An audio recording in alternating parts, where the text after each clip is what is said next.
โอเคสบายดีทุกคนเด้อทุกตาเด้อมื้อนี้ทุกตาจะมีสิ่งดีๆเนาะมาแนะนำให้ทุกคนไผที่ว่าบ่ว่าจะเป็นที่มีความสนใจเกี่ยวกับ FT Trading ว่าแม่นหยังจบที่คอร์สเดียวเลยเด้อทุกคนในคอร์สของ4ทักษะสู่ความสำเร็จของการเป็นเทรดเดอร์ถ้าหากว่าผู้ใดสนใจไผที่ได้ติดตามหรือว่าเป็นคนติดตามใน Facebook หรือว่า YouTube ของทุกตาแน่ก็ดีเนาะใครที่สนใจคอร์สนี้จะรวมทุกอย่างใน FT Trading และสามารถสร้างให้เป็นเงินให้ทุกคนได้เนาะลงทุนเพียงครั้งเดียวเก็บเกี่ยวตลอดชีวิตเลยก็ว่าได้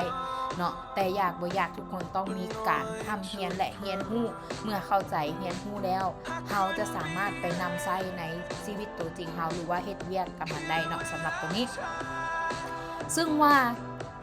อันนี้เปิดโอกาสให้ลีดเดอร์ที่เทรด FT Trading ทั่วประเทศลาวเนาะบ่ว่าไผก็อยากที่สนใจอยากเรียนรู้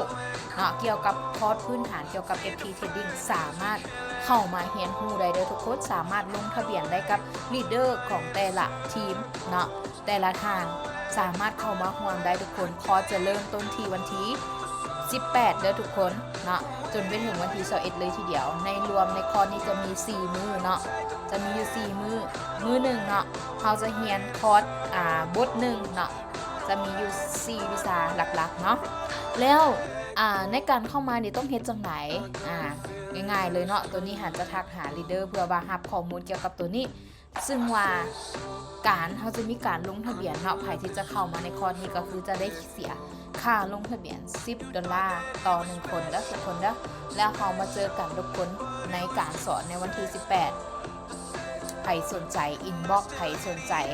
ติดต่อมาทางทุกตาเลยก็ได้เนาะทุกคนเนาะฝากทุกคนไว้เด้อทุกคนขอบใจทุกคนแล้วเจอกันวันที่18